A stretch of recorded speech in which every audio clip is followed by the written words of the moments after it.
कोई कह रहे अब ये कहीं शास्त्र चार बात बोले तो कचार तो होगा ही होगा, इसलिए सब कचार इसी में है। शास्त्र ही जंजाल है और इस शास्त्र को जो नहीं समझता है उससे लड़ाई झगड़ा से बच नहीं सकता है। पर समझना चाहिए, इसलिए बूझना चाहिए और इसलिए सार यही आता है कि ज्ञानी गुरु के पास जाइए, वो समझ करके ठीक ठीक बताते हैं। सज्जनों, एक जगह आ रहा है कि हरि भजन करने की बात, एक जगह आ रहा है राम भजन करने के बाद, दूसरी जगह आ रहा है, तीसरी जगह आ रहा है शंकर भजन करने की बात, और वो एक गुप्त मत सबय कहे कर जोरी, और शंकर भजन बिना नरो भक्ति पावे मोरी। यदि सांप्रदायिक थोड़ा सा लेते हैं तो आपको बात बड़ी जल्दी समझ में आ जाएगा। एक संप्रदाय हो गए रामानंदी, कहते हैं हम रामानंदी हैं, राम को ही मानते हैं। दूसरे हो गए शिव मत वाले, आज की भाषा में जागो महादेव कह दीजिए, शिव ही सब कुछ है। अभी अभी एक ठो भक्त मिले, शिव ही परमात्मा, बोले हाँ हाँ सही बात है, वो ठीक बात है। तो वो करें शिव के बिना कल्याण नहीं होगा। दूसरे करें हरि विष्णु सब देवता से श्रेष्ठ हैं, सबसे बड़े हैं, तो हरि के बिना कल्याण नहीं होगा। संत मत वाला क्या हाथ पर हाथ धर के बैठा रहेगा? संत मत वाला भी टाल ठोक दिया कि रामायण में और भी कुछ लिखा, का क्या लिखा है तो उनकी भी बात सुन लीजिए। बिनु गुरु भवनिधि तरह न कोई, जो बिरंची शंकर सम होई। अब लो झंझट तो शुरू होगा ही। अब एक तरफ कह रहे हैं कि बिना हरि भजन किए बिना कल्याण नहीं होगा, राम के भजन किए बिना कल्याण नहीं होगा, शिव के भजन किए बिना कल्याण नहीं होगा, और ये कहते हैं तुम कल भजन करने की बात करते हो, तुम शिव ही ना बन जाओ, ब्रह्मा नहीं बन जाओ, विष्णु नहीं बन जाओ, लेकिन बिना गुरु से रहोगे तो उद्धार कल्याण नहीं होगा। आप किसका भजन करें? झंझट तो ही शुरू हो जाता है, भ्रम तो यही पैदा हो जाता है। पर भजन को समझना पड़ेगा, भजन में कोई मात्रा नहीं है, और हमारे शब्दों से यदि आप व्याख्या करेंगे तो और सरल हो जाएगा। व्याकरण में मत ढूंढिएगा, ये आपके लिए है, पढ़े लिखे विद्वानों के लिए नहीं। विद्वानों की भाषा आप सुन रहे थे, आप समझ रहे होंगे, हमारे भोले भाले भाईगण, हमारे माई दाई, वो तो बस हाँ बाबा बहुत बढ़िया बोल रहा है, क्या बोल रहा है बाबा ही समझे। पर हम जो आपको समझाएंगे वो आप समझेंगे, विद्वान कहेंगे अपने मन से बोल रहा है। विद्वानों की भाषा में नहीं बोलूंगा आपको। भो जो नो 3 अक्षर है, भो से भवसागर ये संसार, जो से जन्मना, नो से नहीं। वो भजन जिससे फिर जन्म संसार में जन्मना ही नहीं पड़े तो मरना पड़ेगा क्या? जब जन्मे नहीं होगा तो मरेंगे नहीं, और जब मरेंगे नहीं तो जन्मेंगे नहीं। यही भजन कैसे करें, यही गुप्त बात है, और इसी को सार भक्ति कहा, इसी को स्वतंत्र भक्ति कहा, और यही भक्ति संत मत का मूल है। इसलिए आप इसको खूब बढ़िया से समझिए। और वो एक गुप्त मत सबय कहे कर जोरी, शंकर भजन बिना नर भक्ति न पावे मोरी। ये सार सटीक शब्द है रामायण का, जो संत मत से बहुत मेल खाता है। और हुई एक गुप्त मत सबय कहे कर जोरी, और एक गुप्त बात है, सभी करें हाथ जोड़ के शंकर का भजन करो, ये गुप्त है। जब सब कहिए रहे हाथ जोड़ करके शंकर का भजन करो तो गुप्त क्या बच गया? सज्जनों, अपने से अर्थ करने से नहीं होगा, अर्थ का अनर्थ करने से नहीं होगा। इसलिए खूब बढ़िया से समझिए, वह गुप्त क्या है जो दूसरे को पता नहीं हो, अपने परिवार का भी पता नहीं हो। कभी कभी कहते नहीं इतना गुप्त रखा कि परिवार को भी किसी को पता नहीं था। तो वो गुप्त जो आपके परिवार को पता नहीं, तो आपका परिवार कौन? ये बेटा बेटी नाती पोता, ये आपका परिवार नहीं, ये आपके शरीर का परिवार है। आपका वास्तविक परिवार कौन?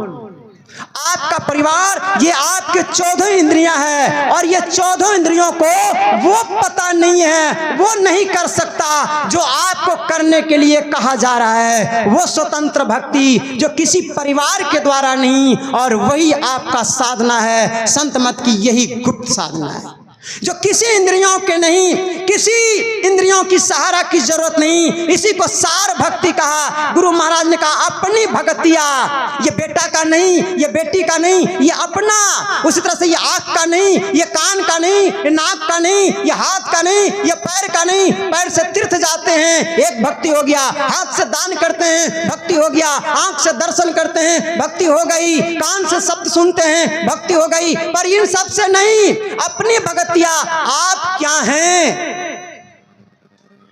इसलिए कहा आदत बुरी सुधार लो। जो बिगड़ी हुई आदत है ना 10 बार माथा टेकने का और पान और फूल चढ़ाने का, अगरबत्ती जलाने का, मांस खाने का, मुर्गी खाने का, अंडा खाने का और भगवान का नाम लेने का, इससे काम नहीं चलेगा। मैं एक शायर बराबर बोलता हूँ, मुख से बोले नमो शिवाय, बकरे मुर्गे अंडे खाए, हरे कृष्ण हरे राम, 2-2 अंडा सुबह शाम। रोजा रखे रोज रोज, मुर्गी मारे खोज खोज, जब बेल मुर्गी खोज, भीतर गेल 300 रोज, हरे कृष्णा हरे राम, शाम को पिए 200 ग्राम। इससे आपका काम नहीं चलेगा। इसलिए कहा आदत बुरी सुधार लो, बस हो गया भजन, मन के तरंगों को मार लो, बस हो गया भजन।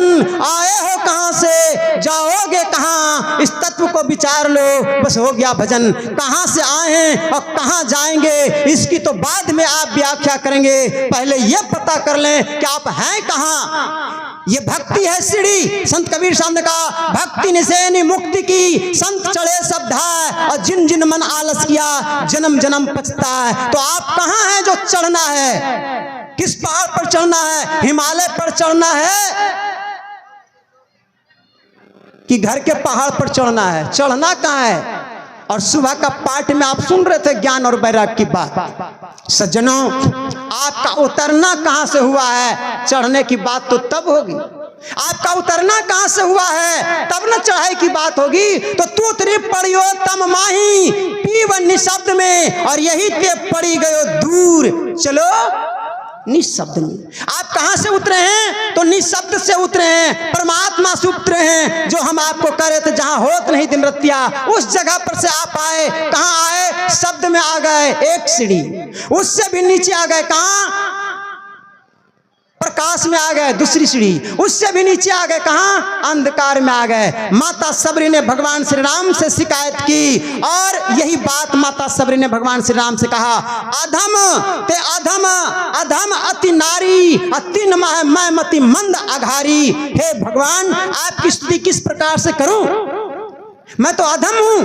पर अधम क्या, जिसको 9 प्रकार की भक्ति का सर्टिफिकेट भगवान श्री राम दे रहे हैं। नवमा एक हूँ जिनके होई, नारी पुरुष सचराचर कोई, सोई अतिशय प्रिय भामनी मोरे, सकल प्रकार भक्ति दृढ़ तोड़े। जिसको 9 प्रकार की भक्ति में प्रांगत हो और वो इस तरह की बात करे, बात जचती नहीं है। जो देखने में कृपा, देखने में एकदम काली कलोटी, और वो उनको भामनी को कहे ये तो व्यंग लग रहा है, पर व्यंग की भाषा व्यंग में ही देना चाहिए। जब इसने व्यंग किया तो भगवान भी व्यंग किए। और आप समझते हैं, बहुत बार सुने हैं, तो मां सबरी करिए कि प्रभु मैं तो आपके ही पास था, पर वहां से अधम कहां आ गया, शब्द में, शब्द से भी अधम कहां आ गया, प्रकाश में, प्रकाश से भी नीचे अधम है, कहां, अंधकार में। और यहाँ क्या हो गया, यहाँ बुद्धिमंद पड़ गई, और ते नारी, यहाँ क्या पड़ गया, जीव आत्मा। आत्मा शब्द ही स्त्रीलिंग है और परमात्मा शब्द ही पुल्लिंग है। इसलिए पुरुष हो चाहे स्त्री हो, सभी गाते हैं करो पिया से मिलन की तैयारी। एक ही पुरुष परमपिता परमात्मा है। उस परमात्मा तक जाने का जो साधन है, जो मार्ग है, वो इन इंद्रियों के द्वारा नहीं हो सकता है। और यही बात को बड़े गहराई से समझिए। इसलिए गुप्त है, ये भेद गुप्त है। पाना किसी ग्रंथ से है संभव, सीख लो किसी संत से। तो आप अंधकार में हैं, अब अंधकार में आपको कहां से तैयारी करना है, तो यही तो भगवान श्री राम बता रहे, बस हो गया। यही से भगवान श्री राम बता रहे हैं कि और एक गुप्त मतो सबय कहे कर जोरी, कर माने किरण होता है और कर माने हाथ भी होता है। यहाँ किरण से लिया गया, आपकी चेतन की जो धार है, जो दृष्टि के द्वारा निकल रहा है।